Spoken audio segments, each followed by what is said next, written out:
muito até para não ter um aumento de equipe, de pessoas, que ia na contramão do que a gente estava tentando construir.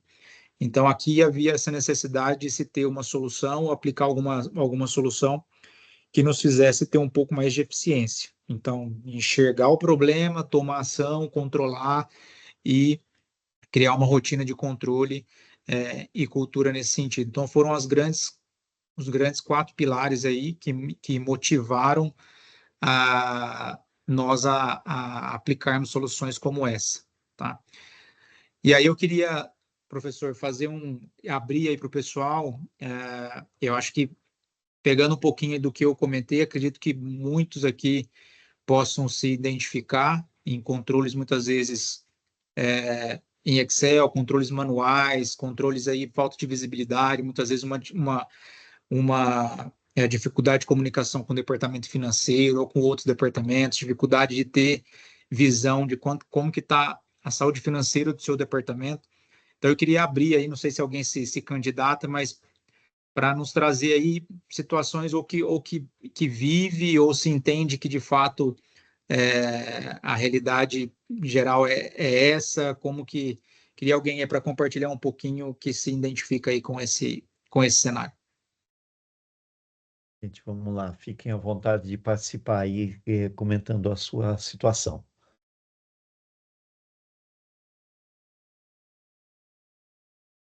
Santiago, só pegar um gancho aí no que você explanou, né? A respeito da manutenção, cara. Eu trabalho em manutenção e é sofrido, cara, porque Eu tudo é para imagino. ontem, né? E Sim. você conseguir fazer esse controle, né, de orçamento das áreas, cara, é realmente uma dificuldade muito grande. Hoje eu consigo fazer em 24 horas, né? Saída via RP. Uhum. Mas realmente você tem um controle constante, né? Como faz de atualização, seja cada hora, né? Como você comentou, tomar decisão, às vezes muitos assuntos você consegue barrar mandando para a diretoria. Cara, o pessoal tá me passando isso aqui, não dá para seguir, não. Não tem budget para esse ano, vai ter que fazer aprovisionamento. E essa briga que a gente tem aqui com manutenção, cara, na empresa. Não, muito legal. Assim, manutenção, cara, é uma área muito viva, né? Uma área meio bastante quente, né? Então, quem já foi de manutenção para você que é uma área bastante movimentada e geralmente envolve valores bastante expressivos, né? Então, a gente tem que ter bastante cuidado e ter esse tipo de gestão na mão, e não só o controle, mas também criar essa cultura de equipe, essa cultura do custo, essa responsabilidade, ela faz uma diferença enorme. Então, é legal que existe, você aí vive um pouquinho dessa realidade. Acredito que a solução e um pouquinho do que eu vou falar na sequência vai casar e talvez vai te abrir o olhar aí para trazer isso para dentro da sua área aí. Muito legal. Mais alguém? Eu não estou vendo vocês aqui, então se puder alguém. Jorge, Opa, tudo bom, Rui? e a Viviane levantaram a mão ali. Isso. Bora lá. Olha só, Santiago, eu queria só tentar te pedir uma gentileza de sinalizar como é que essa interação que você fala aqui, como é feita a gestão financeira, quando a gente está falando de obras públicas, cara. Como é que isso acontece dentro de cenários onde eu tenho situações muito, como o colega falou aí, né, que você fala com a diretoria, não existe essa possibilidade, né? Eu tenho lá uma situação muito definida, muito costurada, e eu não consegui ver como é que sim, faria um acompanhamento, mas eu não sei o que eu conseguiria barrar. Como é que é isso em gestão pública? Eu acho que minha pergunta também pode complementar, posso falar? Pode, diz aí. Eu acho que tem um sentido que você também comentou aí, e é a questão da transformação digital, de ter os controles e, enfim, que eu acho que você vai explanar um pouco melhor. Mas voltando aí, agora associando a minha pergunta à do Jorge, foi aplicado metodologias em que você alterava ou que havia proposição das áreas para melhoria de processo, para essa redução de custos, ou é simplesmente os controles financeiros, enfim, Ou você associava isso também ao ciclo de produção? Você teve alguma associação ao ciclo de produção ou manutenção, né? Pensando um pouco em gestão Lean, se Uhum. a gestão Lean está associada também a essas práticas para redução de custo de vocês. Sim, vou tentar responder de forma conjunta, mas sim, havia uma interação, eu vou explicar um pouquinho mais à frente, mas havia sim uma interação bastante robusta aí com todos os departamentos, tá? Então, todo o planejamento orçamentário, obviamente, tinha uma saída muito forte da área de planejamentos, tá? Justamente para fazer esse planejamento com base no plano de produção, tá? Então, tinha, assim, um efeito desdobrado para isso. E a gente, na época, eu vou explicar um pouquinho, mas a gente aplicou um conceito de orçamento base zero, então esse conceito ele nunca tinha sido aplicado, então a operação como um todo, ela veio carregando sempre um histórico. Então a operação já existia há mais de 10 anos e entrava gestor, saía gestor e a visão sempre era ter uma referência com base histórica. Muitas vezes, quando você não tem talvez não tenha um controle ou nunca se aprofundou tanto nos dados, você simplesmente confia e reprojeta. E o que era feito muitas vezes era pegar uma referência de anos anteriores, se aplicava algum tipo de correção, seja por volume de produção, alguma métrica mais simples, mas nunca se fez uma avaliação mais aprofundada de entender meu volume de produção, número de pessoas, algo mais profundo e detalhado do que de fato a gente precisaria ter como orçamento. Tá? Então, isso fez bastante diferença, é o que eu vou comentar um pouquinho. Então, foi um trabalho aí multidepartamentos, que obviamente eu encabecei inicialmente numa área de manutenção, que é o que eu vou comentar, mas logo na sequência isso se cascateou para a operação como um todo, justamente por todos entenderem o potencial e a entrega que estava tendo especificamente numa área que era responsável por 50% do orçamento.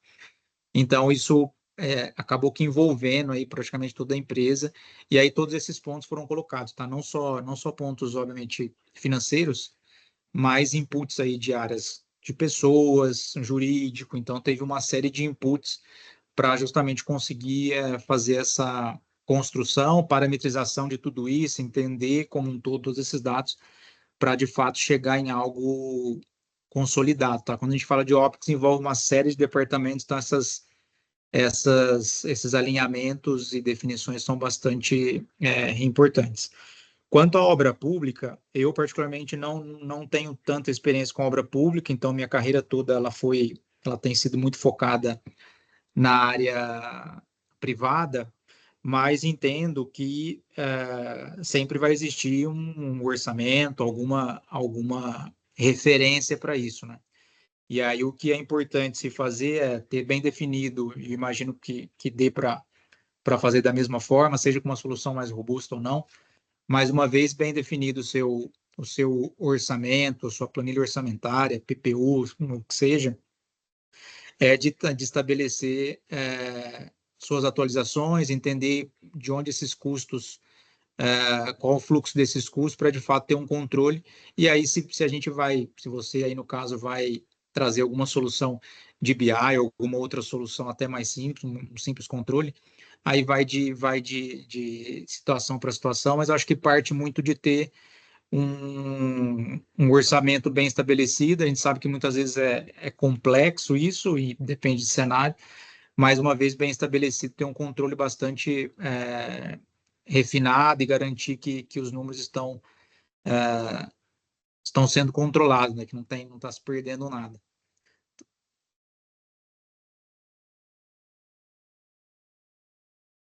Respondi um pouquinho da pergunta? Santiago, desculpa. Santiago, o zelo aqui de preservar a fonte da informação, né? Não dá para eu te dar um outro nível de detalhe, mas o fato é que é, a tua abordagem está compreendida, não tenha dúvida, né? Em linhas gerais, a tua explicação foi bem clara. Só que no ambiente em que eu estive envolvido, eu não consegui perceber essa situação, até porque o orçamento ele estava falho, né? Ele não representava a verdade da obra, né? Inclusive mudança de metodologia construtiva. Rapaz, é um inferno na terra, desculpe a expressão, mas simplesmente não acontece, né? Porque diz que o orçamento, todo esse número aqui é aleatório. Ah, não, você vai fazer essa obra com 250 milhões. Quando você chega lá, você não faz com 250 milhões. Não tem como fazer. E essa tecnologia aqui que você escolheu, o jeito que você está querendo fazer, como você licenciou, né, toda a obra para acontecer, ela não tem como ser feita dessa forma. Então, existiam alguns complicadores, né, que quando você ia lá no momento da verdade da coisa, né, agora vamos fazer acontecer, a coisa era muito mais complicada do que tinha sido tratado. E o contrato estava assinado, né? Já não tinha mais aquele momento de, não, não, vamos mudar, a gente não quer mais. Não, não, agora está valendo. A regra do jogo é você continuar jogando. Então, essa abordagem que você fez aí de questão de custo, sabe? Para olhar o que foi feito no orçamento, não houve um processo de revalidação do orçamento quando a obra andou. Então, casar custo com venda era simplesmente uma coisa exótica, né? Então, por isso que eu te fiz a pergunta. Legal, uma sugestão que eu tenho praticado, eu atualmente vivo uma situação de contrato bastante semelhante, uma prática que ajuda e pode te ajudar realmente a ter um processo de apontamento bastante refinado e ter um controle de mudanças robusto. Isso ajuda bastante. Eu não sei se você, no seu caso, pratica, mas e qual que é o grande objetivo, né? De fato, mapear todos esses desvios para que você sente com seu cliente aí interno ou enfim, o seu contratante e de fato tem evidências dos desvios de onde isso está acontecendo, para justamente você ter embasamento para justamente fazer um pleito ou questionar aquele orçamento. Porque muitas vezes chega para você, na maioria dos casos, confia naquele orçamento, é algo que já vem meio top-down e você simplesmente começa. Então, isso possa ser uma boa prática de ter um controle de mudanças bastante refinado. Claro que isso exige aí muitas vezes ter um nível de controle, apontamento bastante rigoroso, principalmente assim, falando de obras públicas, né? Mas pode ser uma solução, porque de fato ter uma referência orçamentária furada é um desafio, e se você não tem um controle também apurado na rotina, você pode, inclusive, não conseguir nem terminar o projeto ou descobrir no meio do caminho que o valor não é possível. Então, isso é muito ruim. Então, quanto antes você descobrir isso, antes você consegue sentar na mesa e tomar alguma ação. Maravilha, obrigado. Maravilha. Eu vou dar sequência então, pessoal. Se tiver mais alguma pergunta, a gente responde no final, só para a gente também não perder um pouquinho aqui do ritmo. E aí, falando um pouco das estratégias que foram adotadas, qual que foi a estratégia? Eu já contei uma parte dessa história, então iniciou-se lá por um controle de custo em uma fase onde assumiu uma área nova, então era um controle bastante pobre, para não dizer que não existia. Então, ele nasceu com um viés e com um foco muito grande de atender um departamento específico. Então, eu já carregava um pouco desse drive de integrações, automatizações, e trouxe isso para dentro do meu departamento, do qual era responsável naquele momento.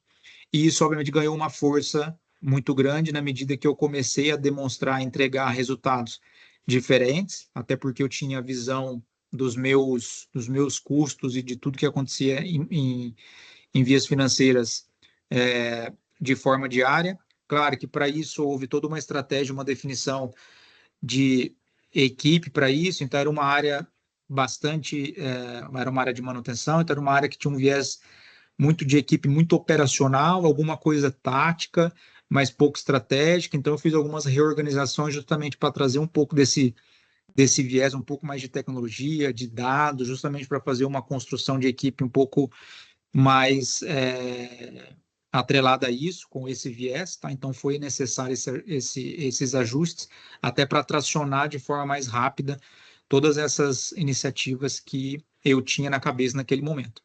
Mas ganhou força, então, à medida que comecei a apresentar resultado, isso foi para o nível de operação, e quando chegou a operação, o desafio, obviamente, não era de um departamento, eram de vários departamentos, e aí surgiu, então, a ideia, e, na verdade, a necessidade de se aplicar aí, e aí foi o modelo que a gente optou naquele momento, que é a aplicação de orçamento base zero, que é uma metodologia que você levanta os custos reais da sua operação. Então, como eu comentei, por anos e anos e anos, e eu acredito que é a realidade ainda de muitas empresas, de se considerar referências anteriores, muitas vezes por não ter o dado, ou por não ter alguma, ou talvez recurso necessário para se fazer uma avaliação detalhada.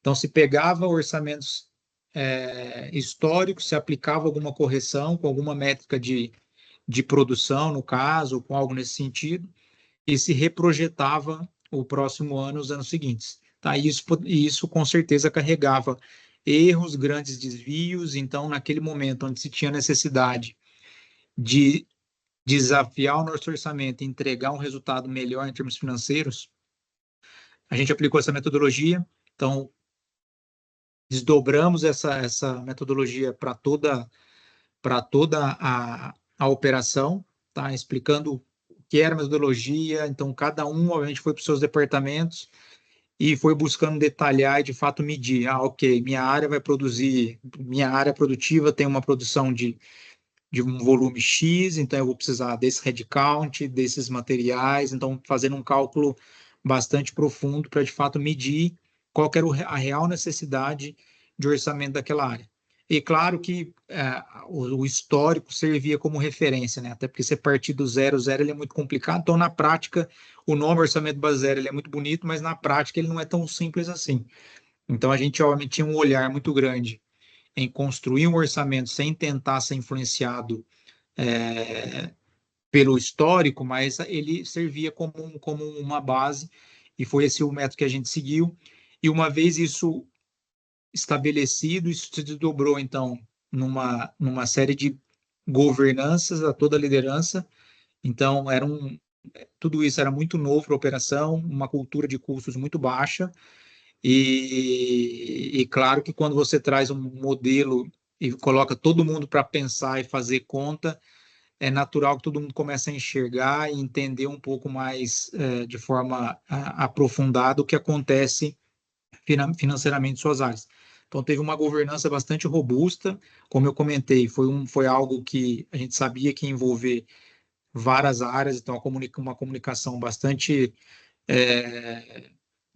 grande, muitos alinhamentos. Então, foi uma governança bastante complexa aí, para sentar com todo mundo, estabelecer priorizações, explicar inclusive o conceito. Então, às vezes, para áreas menores ou que não tinha tanto isso tão aflorado, foi um desafio aí explicar o que é isso, como constrói, enfim, de onde parte. Então, esse foi um dos pilares também que foi parte desse trabalho, que era parte da nossa estratégia, desdobrar isso para a liderança, entendendo que a liderança é o ponto-chave e o ponto principal aí para que isso permeie na operação de forma natural. E o último, não menos importante, para mim um dos principais, na verdade, é desenvolver cultura de custo. Então, para que todo mundo entenda e tenha responsabilidade do que está gastando, onde está aplicando o valor. A minha percepção na época era de que existia um fluxo muito natural de simplesmente ter os custos, comprar, enfim, não ter um controle tão afinado. Então, tinha como estratégia ter esse pilar de cultura e desenvolver isso, cascatear e estar sempre discutindo. Então, todas as discussões passarem a estar alinhadas com esse tipo de controle, dados, etc. Então, foi um dos principais pilares. Tudo isso, todos os dados que criamos ou que eram mapeados, a gente trouxe tudo isso para uma estrutura de SharePoint e Power BI, que eu vou falar um pouquinho mais à frente. Então, estruturas de Microsoft, soluções que boa parte de todas as empresas já utilizam, então totalmente factível de serem construídas. Então, a ideia era atuar nesses 4 pilares, mas também utilizando soluções que a companhia naquele momento tinha dentro de casa, até pensando em ter um custo menor em comparação a ferramentas talvez aí já modeladas de mercado. E a solução implementada, então, ela foi justamente utilizando, como eu comentei, as próprias ferramentas do Microsoft, tá? Então, todo o pacote 365, a companhia na época ela tinha total disponibilidade, então foram as ferramentas que nós utilizamos, tá? Então foram feitas integrações, só para vocês entenderem, todos os dados financeiros eram feitos capturados através de um ERP, que é o SAP, não sei se todo mundo utiliza, mas acho que é uma ferramenta aí já utilizada pela grande parte das companhias. Tá? Então, todos os dados eram transitados dentro de SAP, e naquela época a solução pensada foi como ter uma extração, uma coleta de dados do SAP de forma automatizada. Tá? Então, trouxemos aí ferramentas como Power Automate, SharePoint, Power BI, então tudo isso de forma integrada. Todas as extrações desses dados, elas foram realizadas através de um script de Power Automate, extraindo essas bases do SAP, trazendo isso para um banco de dados salvo num SharePoint, tá?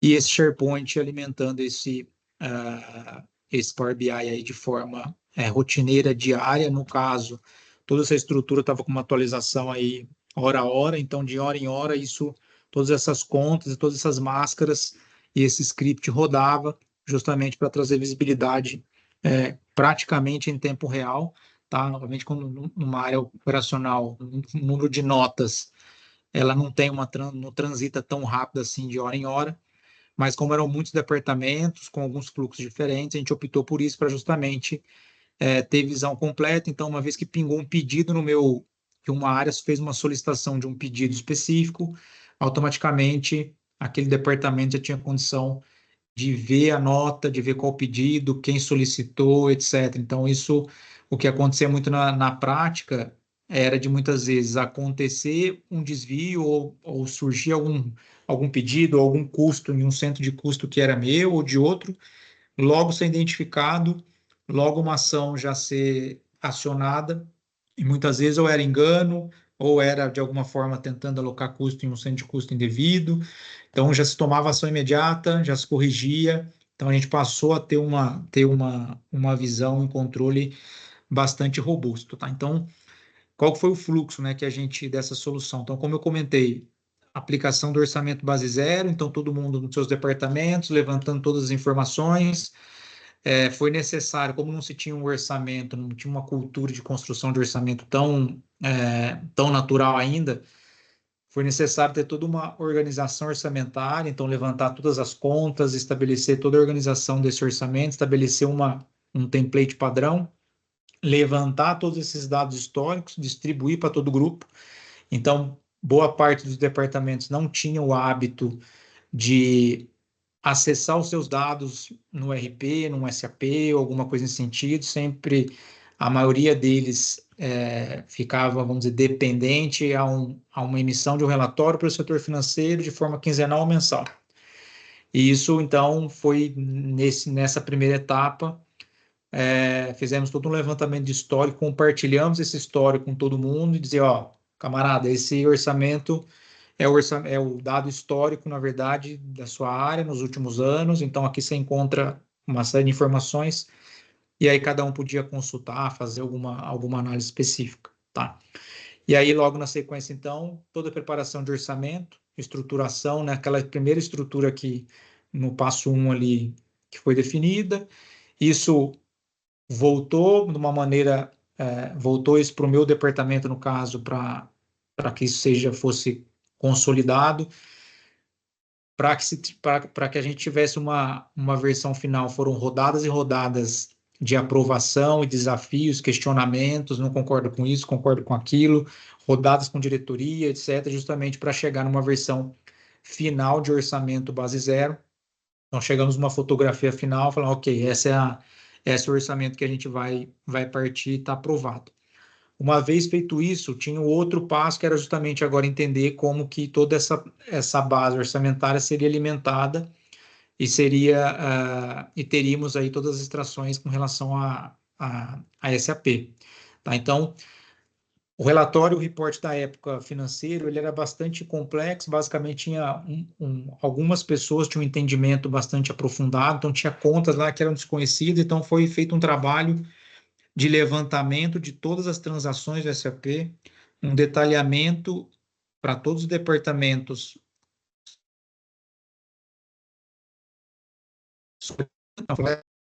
e aqui deveria ter custos com essas características, que também era uma deficiência. Então perceba que que havia uma carência até de entendimento financeiro da própria gestão financeira da área, que era um problema também, que foi sendo identificado ao longo desse processo.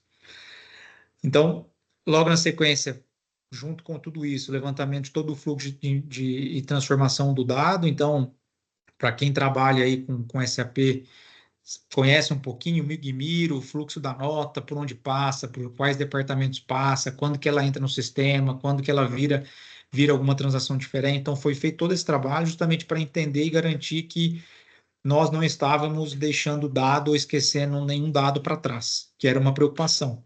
Porque quando se tinha um Excel, ou esse controle estava restrito a um financeiro, que rodava uma rotina de planilha, querendo ou não, se criou-se uma situação de conforto, porque existia uma pessoa manipulando, etc. Quando agora a proposta era criar uma rotina automatizada, o primeiro momento para aqueles que ainda não estavam habituados com isso era de criar uma desconfiança. Será que a rotina está rodando bem? Será que não está puxando dado errado? Então, foi feito todo um trabalho profundo de garantir que todas as transações estavam mapeadas, todos os fluxos de dados foram mapeados para garantir que o relatório fosse atualizado corretamente. Tá? Tudo isso foi validado, então validamos toda essa estrutura, de onde o dado vinha, para onde ia, etc. E nesse próximo passo, partimos então para conectar o meu orçamento com a minha extração de dados do SAP, para de fato trazer isso para uma visão de relatório de forma amigável. Então, estabelecemos, claro, que um banco de dados, então não se tinha um banco de dados robusto, SQL, nem era nossa intenção naquele momento. Então, a gente partiu para um SharePoint, o volume de dados era um volume razoável, que o SharePoint suportava, estruturamos e levamos toda essa estrutura para dentro de um SharePoint, criamos aí uma máquina virtual justamente para garantir os relatórios rodando 24 horas, para tirar de uma máquina física. Então, todo o script em Power Automate foi colocado dentro dessa máquina virtual, que não haveria necessidade de alguém ficar ou dando input ou atualizando, então isso ficaria rodando o tempo todo. Definimos todos os scripts através de Power Automate para fazer essa extração do dado. Esse dado era extraído a cada hora, esse dado seguia um fluxo direto para essa base de dados de um SharePoint, e o BI automaticamente é conectado e apontado para essa base de dados, consumindo esse dado e dando visibilidade em tempo real, sendo distribuído aí para toda a liderança e todos os relatórios sendo utilizados na sua governança. Então, passou a ser uma ferramenta com visão praticamente em tempo real, todas as governanças sendo utilizadas e embasadas na ferramenta, então não havia mais discussão de o meu controle está dando isso, o meu está dando aquilo.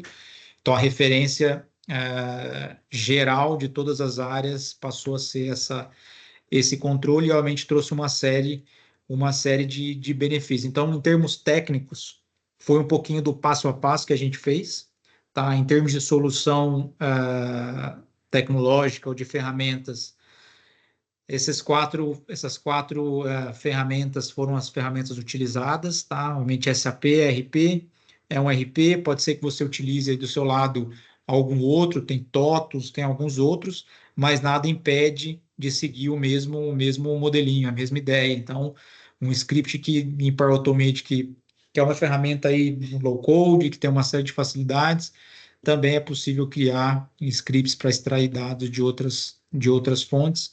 Tá? Então, é uma solução bastante simples, que funcionou muito bem, com um valor financeiro de investimento muito baixo. Então, para quem tem aí pacote 365, consegue navegar e brincar um pouquinho e criar grandes soluções aí com esse tipo de solução, tá? E aí, qual que foi os principais benefícios, né? Foram diversos benefícios que essa ferramenta trouxe, tá? Foi uma ferramenta, inclusive, superou as expectativas de muita gente. Então, de uma ideia pequena que eu coloquei na mesa para minha diretoria, isso se transformou em algo bastante grande.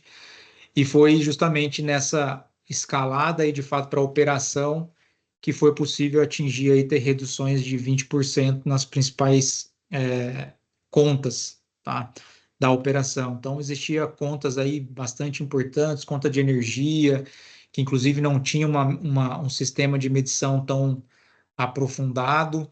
Então, foi feito todo um controle, uma parametrização para fazer projeções de consumo de energia baseado em volume de produção. Então, toda essa estrutura por trás e esse controle possibilitou a ter esse alcance. A operação, então, a partir daquele ano, passou a apresentar resultados melhores, então evoluiu bastante, a operação, inclusive, ganhou bastante força frente a outras regiões, conseguiu atrair mais volume. Então, é um pouco do reflexo que quando a gente pensa em alguma iniciativa ou consegue trazer algum resultado nesse sentido, é um pouquinho dos resultados que é possível alcançar e de fato traz resultado, tá, pessoal? É um pouquinho da gestão em tempo real, né? Eu já comentei um pouquinho, então saímos de uma visão mensal, quinzenal, passamos a ter aí não só uma área, mas todos os departamentos da operação, tá? E é muito bacana quando se implementa soluções desse tipo, que as pessoas passam depois que começa a utilizar, cria-se uma cultura, as pessoas não conseguem ficar mais sem a solução. Então, geralmente, é muito natural, no primeiro momento, uma resistência, depois começa a entender de fato que é seguro, que dá para confiar, e depois não consegue mais viver sem aquilo, né? Porque de fato entrega muito valor. Tá? Então, ao invés de ter uma visão quinzenal e mensal, passar a ter visão em tempo real, é o que todo gestor busca, né? Porque é pelo resultado que ele vai ser cobrado. Escalabilidade, tá? Uma solução, isso é um dos pontos bastante interessantes. Então, nesse case especificamente, foi uma solução que nós construímos já pensando aí que poderia haver expansões ou que isso poderia chamar a atenção de outras operações fora do país. Esse case eu não comentei, mas ele foi aplicado numa multinacional americana com operações no mundo todo, tá? E esse projeto, então, ele nasceu no Brasil, e eu depois tive a oportunidade, ele acabou se expandindo, tá? Ele foi aplicado aí visando todo esse benefício, todo esse resultado que conseguimos entregar numa operação menor, isso foi expandido, então, para uma operação do México e dos Estados Unidos, que eram operações que eram as maiores operações da companhia. Então, no México eram 4 operações com um budget muito superior, e isso, então, chamou atenção e foi replicado para todas essas operações. Eu tenho uma história muito interessante sobre esse processo de deployment para fora, que aí acho que retrata um pouquinho aí de quando você não enxerga, você não gerencia, né? Nessa desdobramento para fora, em uma das governanças e rodadas de validação com o pessoal de fora, foi muito engraçado que quando eu abri, eu me estruturei, levei algo já estruturado para lá, mas consolidei as contas e foi para uma reunião que haviam aí cerca de 15 pessoas a nível de diretoria. E é muito interessante, como eu comentei, abrindo algumas contas, explicando um pouco dos resultados que essa solução já tinha capturado, jogando na tela, um dos diretores percebeu que havia uma das linhas com valor extremamente alto. Extremamente alto. Era uma linha na linha de alimentação, algo nesse sentido, que era uma linha de Coca-Cola. Então, não sei se todos sabem, o México é um país, é uma cultura deles lá, tem um consumo de Coca-Cola, então nas operações tem esse consumo, e tinha uma linha um valor muito alto de Coca-Cola. E foi onde essa pessoa me ergueu a mão e falou, o que seria essa linha aí? Eu falei, Coca-Cola, compra de Coca-Cola. E aquilo chamou muita atenção, justamente por ele nunca ter olhado para aquele número, por justamente ter o hábito de olhar para a última linha. Então, a última linha, com um número bom, verdinho, tá tudo bem. Quando, na verdade, quando você não tem algo nessa de controle, com essa robustez, com essa característica de ter do relatório, ou de ter uma solução que converse com você, que te traga os principais indicadores, você não consegue pegar pequenos desvios que talvez vão te trazer resultados diferentes. Então, foi onde, a partir desse momento, rolou-se uma série de ações justamente para estressando e aí trazendo muito essa questão de linha, eficiência, etc., para ir otimizando linha a linha, e os resultados, com certeza, começaram a melhorar. Então, uma história interessante que traz muito essa questão, né? Quando eu não enxergo, eu só olho para a última linha, eu não sei o que está acontecendo ali no meio, então está tudo certo. Quando pode ser que você está deixando dinheiro na mesa, e pode ser aí a chave para que o teu negócio comece a performar ainda mais, tá? E para fechar, governança e cultura. Então, eu costumo dizer, pessoal, que qualquer iniciativa, seja em BI ou qualquer aplicação de inteligência artificial, qualquer uma que seja, o aspecto cultural, ele é extremamente importante, tá? Então, de nada adianta implementarmos uma solução super bacana, que funcione, que seja visualmente agradável, chamativa, que é o caso de BI, etc., se as pessoas de fato não entendem para que aquilo serve, se não compram de fato a ideia, e se não tem essa cultura de dados sempre embasada. Então, muito se fala em questões de data-driven, então isso é muito importante. Por experiência própria, é natural, e nesse case especificamente, foi muito perceptível essa carência em ter discussões baseadas em dado, e falar, não, mas não é assim, mas está aqui, o dado está assim. O dado demonstra isso. Então, pode ser que a tua experiência de anos aí, um pouco no feeling, você entende, tem uma percepção que é isso, mas o dado mostra que não é bem assim. Então, criar essa cultura e engajar as pessoas a sempre, de fato, estarem embasadas, não no achismo, isso traz um nível de discussão muito superior, tá? Então, e obviamente os resultados começam a surgir. Nesse case específico, todos os reportes financeiros passaram a ser reportados em BI, distribuídos para toda a liderança, isso não só no Brasil, mas também cascateado aí para as operações de México e Estados Unidos, e reportados e atualizados, na verdade, de forma diária. Então, isso trouxe uma robustez enorme. Esse projeto, só para vocês terem uma ideia, em 2021 ele foi premiado, recebeu o prêmio de melhor projeto do ano a nível global, tá? Então, vocês podem imaginar um pouquinho do resultado que isso trouxe, do efeito que isso trouxe para a companhia. E ele ainda segue lá, não estou mais nessa companhia, mas ele segue lá entregando seu valor. Então, é um pouquinho aí dos principais resultados, tá? Em termos de lições aprendidas, para a gente fechar aqui, abrir para pergunta e depois abrir para o Luciano também comentar um pouquinho. Eu trouxe três, então, como eu comentei, tá? O controle financeiro é um exercício diário, e um exercício de todos. Então, de nada adianta ter o diretor preocupado com o controle, se na verdade na ponta ninguém está enxergando o que está acontecendo, ele não sabe o efeito da ação dele na última linha que o diretor olha lá em cima. Então, tem todo um trabalho também de cultura. Eu acho que isso é essencial para que todo mundo tenha isso, entenda um pouquinho como as coisas funcionam, né? Os fluxos das informações, e é um custo em operações, como ele reflete, como ele pesa, inclusive, para o negócio. Então, na medida que você tem alguns gastos desnecessários, você começa a ter você deixa de ser competitivo, começa a ter um custo por volume muito alto. Então, isso, frente às outras operações, isso impacta. Então, se você tem um custo muito alto, o negócio como um todo vai deixar de colocar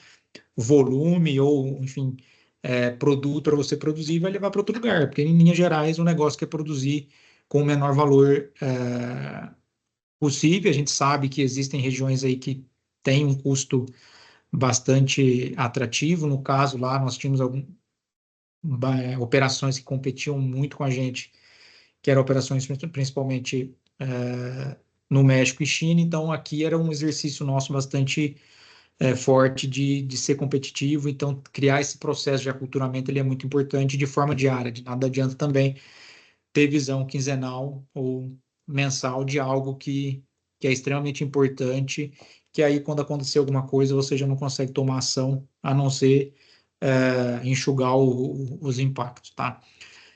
3 pontos que eu trouxe aqui, que ao longo da minha jornada, não só dessa, mas eu entendo que é aplicada aí para todos os processos que envolvem esse tipo de iniciativa. Então, entender seu processo. Então, muito importante é entender, especificamente financeiro, o que são os custos financeiros da sua área, o que são, como ele surge, qual é o fluxo que ele segue, o que de fato é relevante, o que de fato é possível se desafiar. Então, ter esse entendimento e mapear todos os custos, seja de pessoas, materiais, serviços, etc. Isso é bastante importante, ter o controle. Então, é natural e que às vezes na rotina tenha-se, às vezes, custos que, entra eu não sabia, alguém colocou, eu estou pagando esse fornecedor, mas esse cara já foi embora. Enfim, acho que muitos de vocês já devem ter passado por situações, foram algumas que eu já me deparei. Então, entender um pouquinho do seu processo faz muita diferença. Existe uma série de metodologias para isso, VSM é uma delas, tem outras. Então, um pilar muito importante, tá? Isso te faz ganhar força para implementar esse tipo de solução, que é um processo que vai haver muitos questionamentos, etc. Então, ter o processo muito na mão te faz responder perguntas muitas vezes complexas enfim, responder perguntas que possam vir dos seus stakeholders, tá?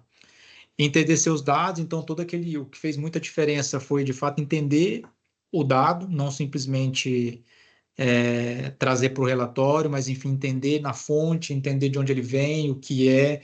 Então, para empresas e companhias, muitas vezes multinacionais, o número de contas e o nível de complexidade dessas contas, muitas vezes não é simples. Então, entender como as coisas se conectam, centro de custo, conta contábil. Então, são conceitos, muitas vezes, que ao longo desse caminho faz muita diferença. Então, entender um pouquinho desse dado fez, nesse case,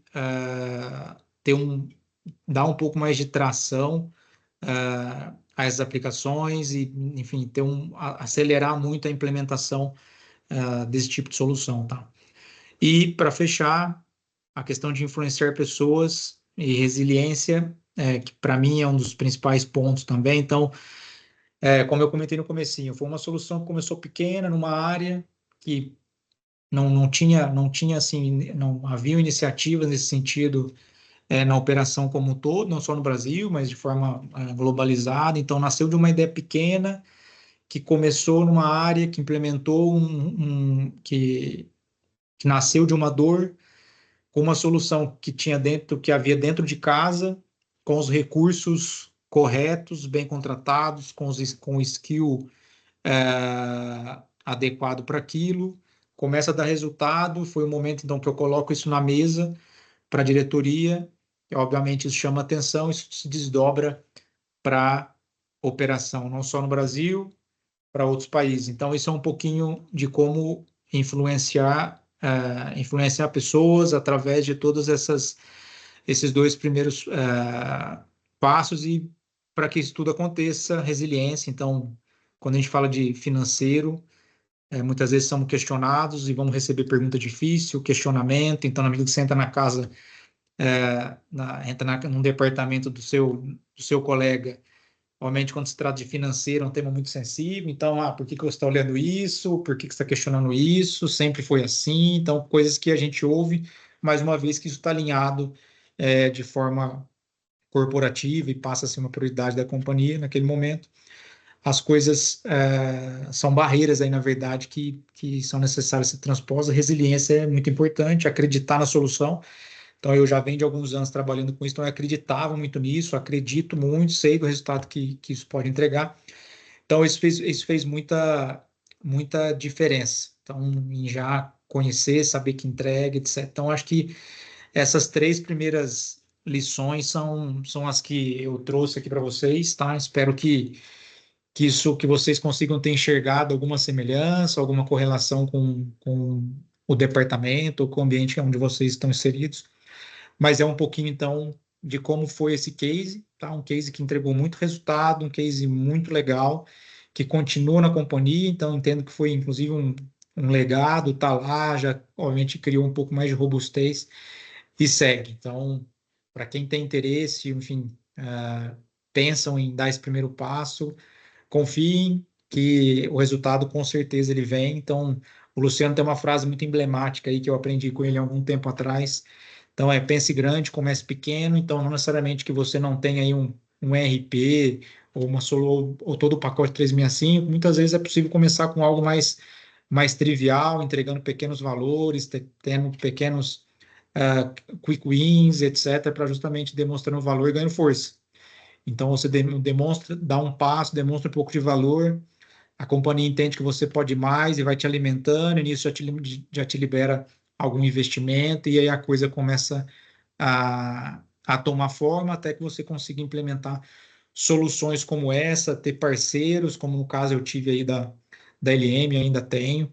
Então, é um pouquinho um pouquinho do case que eu queria demonstrar. Não sei se alguém tem alguma pergunta para agora. Na sequência, eu queria desdobrar aí a palavra para o Luciano, mas acho que a gente pode abrir aí para uma rodada de perguntas. Enfim, acho que é um momento aí para a gente ter um pouco de troca.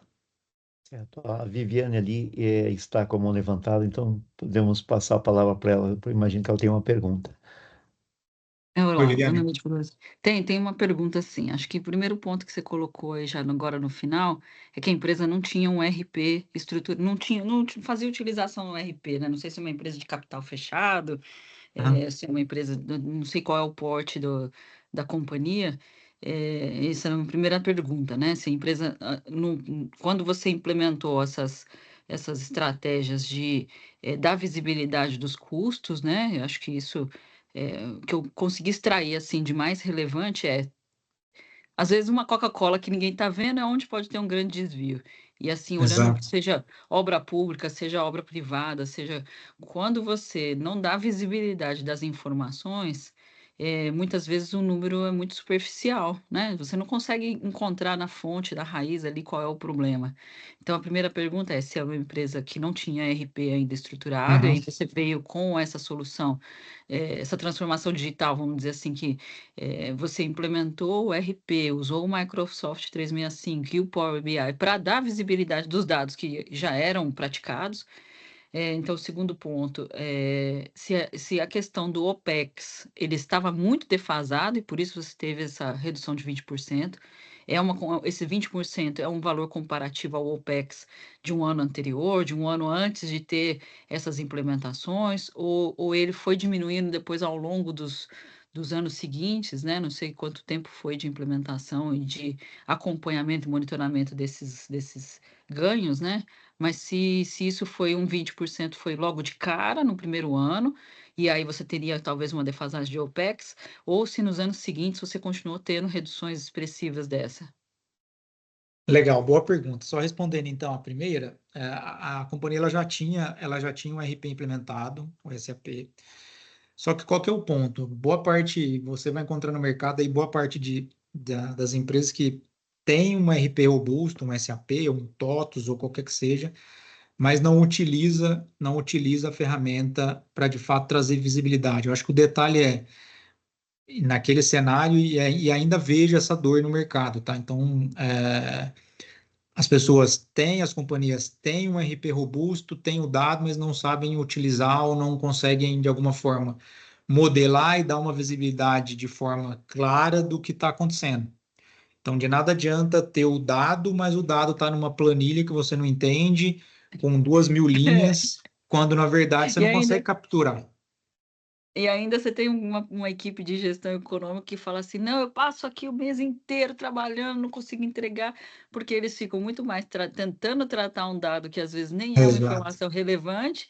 Ah, mas o SAP não gera esse relatório. Aí a outra área, não, esse relatório eu consigo gerar aqui na minha área dentro do SAP. Mas como? Então, às vezes, tem ferramentas que dentro da companhia as pessoas nem sabem como utilizar. E também não tem outra questão de cultura, né? Ah, não, eu sempre fiz esse relatório desse jeito, a minha base de tratamento dos dados, quando eu tiro do SAP, é assim que eu faço, eu não vou mudar minhas tabelas dinâmicas, enfim, as minhas, É. enfim. Mas eu acho que o principal é dar visibilidade dos dados de forma estruturada, né? Acho que é esse o principal recado, né? Não, exatamente, eu concordo com você. É uma situação engraçada porque é a situação de mercado, tá? Isso não foge. Acho que boa parte do grupo aqui é, entende, vive essa realidade, né? Então, Aham. é, muitos aqui têm RPs robustos, então o SAP é um deles, só que ninguém consegue extrair o máximo dele. Até porque você pega o SAP, eu adoro SAP. Mas ele, Aham. para fazer análises, para fazer coisas nesse sentido, ele não é tão amigável. Então, você necessita ter. Tudo bom? Tá bom, obrigado. Então, para você ter aí de fato, um controle, ter visão e visibilidade, para de fato olhar para o número. A gente estava conversando inicialmente aqui, eu tenho uma visão muito forte em fazer com que o relatório converse com a gente. Então, de nada Uhum. adianta também, e a maioria dos casos aí, você vê uma série de BIs, de relatórios, seja no Excel, mas que é todo torto, não, nada se conversa, não tem um storytelling. É. Na verdade, você tem que construir algo para falar contigo. Então, você olha para aquilo e fala, eu já sei o que está acontecendo. Então, está acontecendo por causa disso, disso, disso, disso, de onde está. Esse é o ponto, esse é o suprassumo, né? Quando você chega ali na É. reta final do mundo ótimo. Então, é um pouquinho do que eu entendo, tá? De nada adianta ter o dado se você não trata e transforma ele em informação para você tomar ação. Uhum. E a questão dos 20%, você tinha um OPEX defasado e nos outros anos você continuou tendo essa redução? Como é que foi Sim, essa essa, composição desse essa número? captura, essa captura aí foi ao longo de 3 anos, tá? Esse projeto foi um projeto implementado ao longo de um ano, e aí ao longo desses 3 anos, que aí realmente a gente entendeu que atingiu a maturidade ideal de aculturamento, enfim, esses 20% então refere à comparação do ano 3 comparado com o ano O zero, ano onde não se zero. tinha nada, tá? Mas Entendi. olhando para o histórico, quando a gente olhava para o histórico, onde os custos da operação a cada ano só vinham crescendo, crescendo, crescendo, crescendo, porque basicamente era pego um histórico, refletido um reajuste, então se tinha algum erro para trás, você só carregava ele e majorava, né? Você só ficava piorando Uhum. o teu problema. E aí, quando a gente, nesse primeiro momento, implementou a OBZ, implementou a solução, a gente estancou o problema, passou a olhar, então, para uma referência correta, Aham. e o que aconteceu foi, ao longo desse caminho, existiu alguns orçamentos. Puta, o gestor, eu errei aqui, acho que eu pesei a mão muito para baixo. Isso já serviu para o ano 2 para ele já Melhorar, né? corrigir, porque o ano 1 dele, com toda essa estrutura, ele já tinha um refino muito grande, já tinha um nível de informação muito profundo. Então, ele só foi melhorando, melhorando, melhorando. Hoje, o nível orçamentário, com certeza, já está muito robusto, e daqui para frente, agora, de fato só colher resultados ou minimamente segurá-los, enfim, ter uma gestão um pouco mais eficiente. Aí, Marcel, você falou então 20% de redução de custo, né? Aham. E a sua implementação ao longo desses 3 anos, você tem uma ideia de valor? Quanto que custou para você ou fazer melhorias de implementação, licenças ou contratação de pessoas?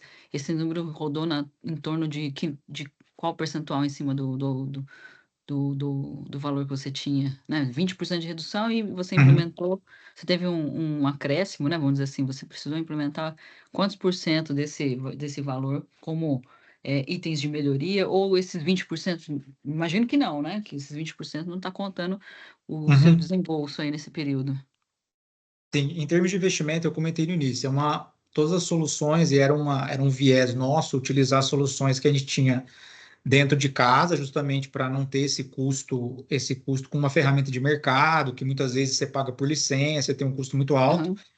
Então, o pacote 365 já era um pacote corporativo a nível global, Então, isso não tive um custo de forma imediata, aliás, vai ter que pagar uma parcela, porque já era um pacote contratado globalmente que eu tinha disponível, então eu simplesmente utilizava.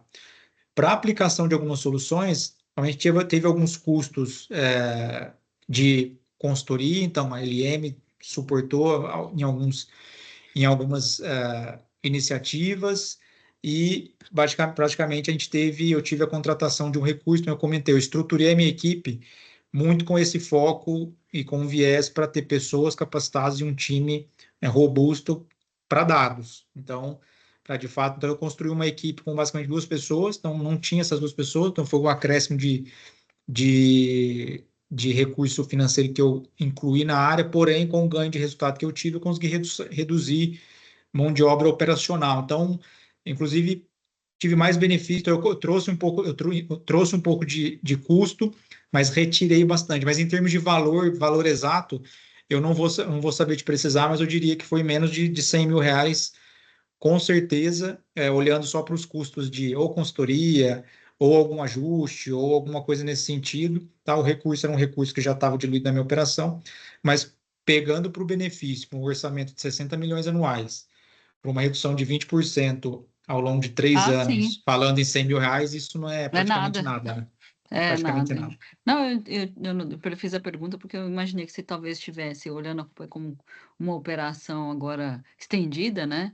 E se tivesse contratação de mão de obra ou, igual você comentou, né, de softwares ou licenças em outros países e outros locais que gerasse esse investimento adicional, entendeu? Mas entendi, sim, a Isso colocação. inclusive foi o que chamou a atenção das operações de fora, né? Porque quando a gente mostra, ó, você está me entregando 20% de resultado uma história de 3 anos, vem aqui implementar para mim. Então, assim, obviamente eu tive um trabalho de É, desdobramento, etc., mas uma solução muito, muito baixa. A companhia cresceu o olho sobre isso, há um e custo mas muito baixo, né, para você custo muito implementar, né? baixo. Custo muito baixo. Ah, valeu, obrigada, Marcel. Valeu, obrigadão. Mais alguém, pessoal?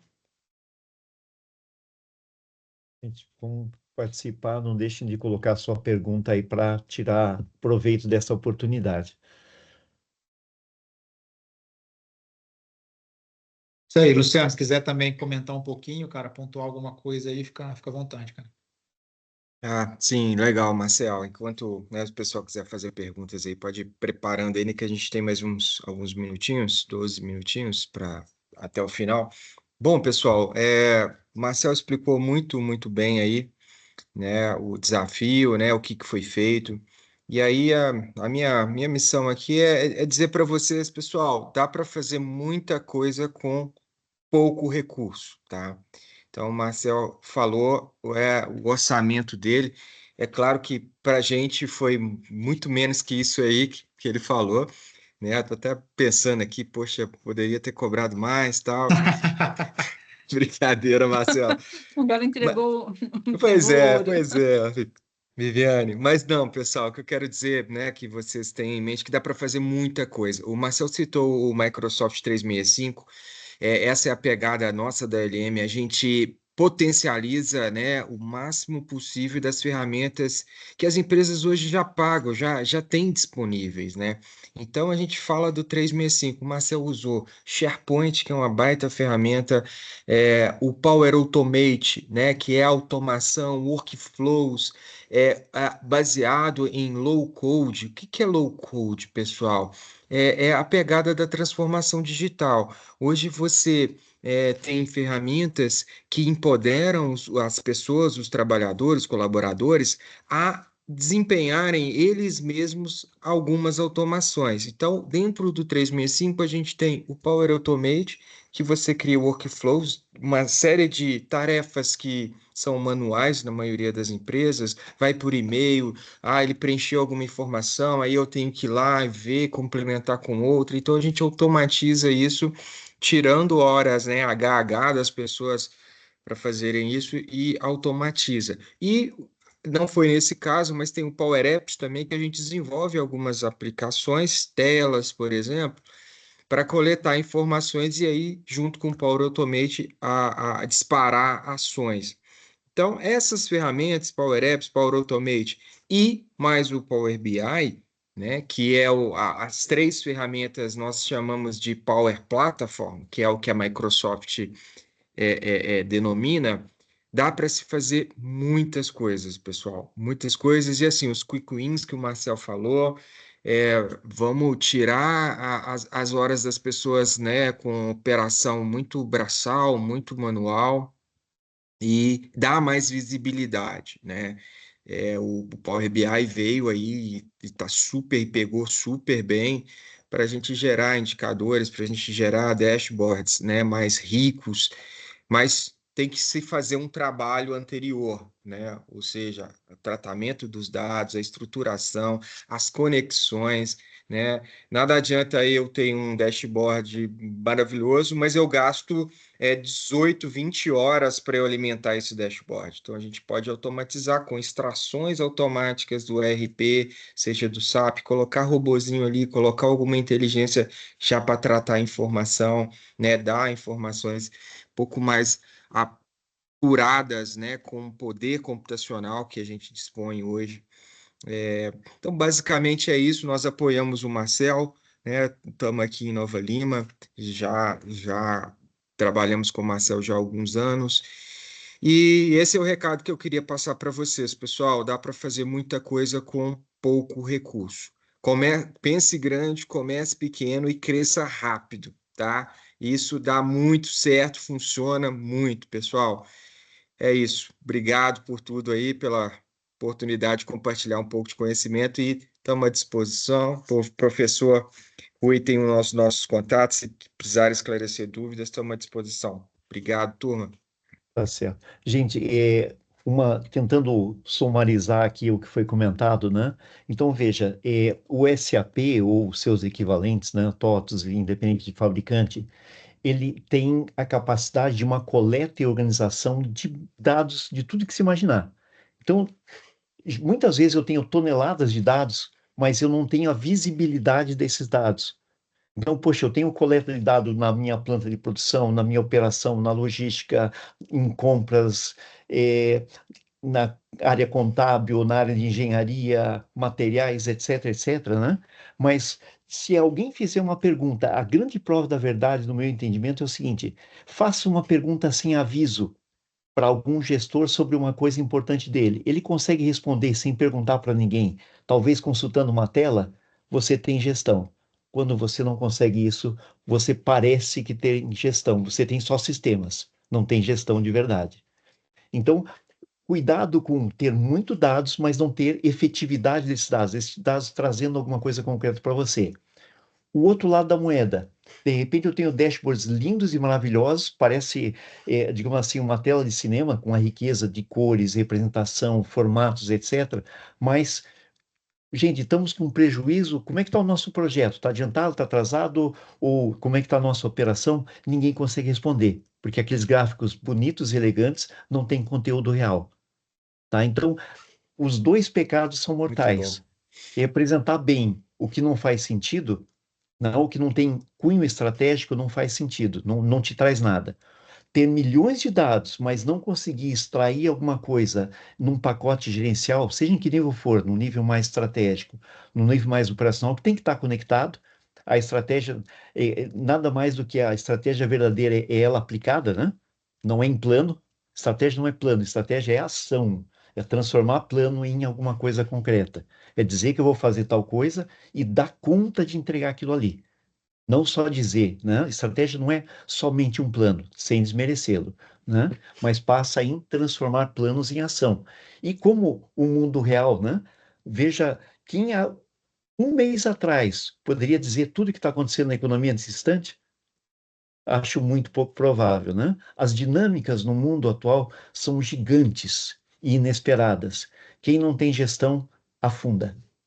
Quem não consegue enxergar e se transformar a partir de um desafio que vem sem grandes avisos, aliás, o que está batendo nessa porta todo santo dia, né?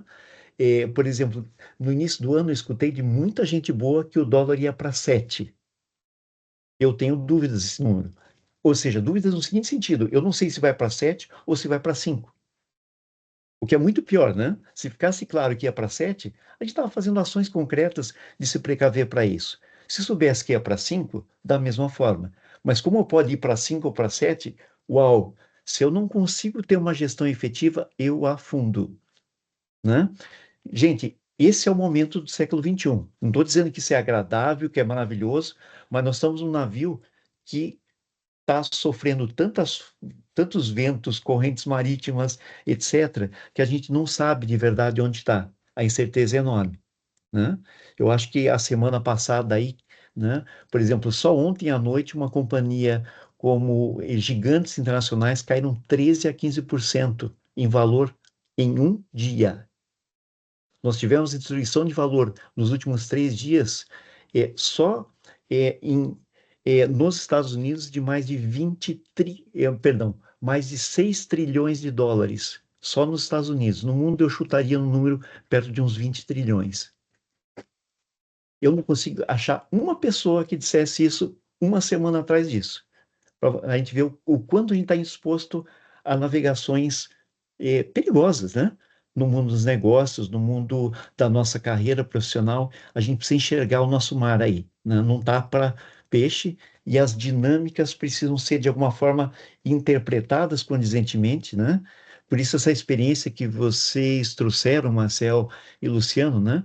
Mostram que com ferramentas às vezes simples, muitas aspas aqui, né? Ferramenta ela é fantástica quando ela entrega. Não importa se ela custou 10 bilhões ou se ela custou 5 reais. Aliás, é melhor se a gente pagar só 5 reais, né? E conseguir um resultado. Então, se elas nos dão dirigibilidade no negócio, nos nossos projetos, nos nossos investimentos, elas são fantásticas e, no meu entender, nesse momento, absolutamente imprescindíveis, né? Então, espero que vocês tenham gostado. Eu coloquei ali às 20 horas. 20 horas e 1 minuto, um link que é o de avaliação do nosso evento. A gente gostaria muito que vocês colocassem com plena sinceridade, né? A gente fala em medição e não colocar a medição do evento aqui fica até uma coisa, né, desproporcional. Então a gente gostaria muito de escutar o feedback de cada um de vocês porque isso vai nos fazer sempre evoluir, né? Mais uma vez, Marcel, Luciano, muito obrigado, tá? Que seja o primeiro de várias experiências conjuntas aí que a gente venha a ter. Muito obrigado, professor. Obrigado, professor. Turma, tudo de bom para vocês aí, sucesso, viu? Um Tá abraço. bom, para vocês também. Um abração. Gente, para quem está Obrigada, um numa turma, abraço. oferta 7, Valeu, tchau, tchau. turma 2, depois a gente retorna para o link regular da hora, né? Voltamos ali às 8h40, tá bom? E com Obrigada, quem quer da pessoal. Boa outra noite. turma também Parabéns no pelo trabalho normal. aí. Valeu, pessoal. Um Abraço para abraço. todos vocês. Valeu, pessoal. Boa noite. Boa noite.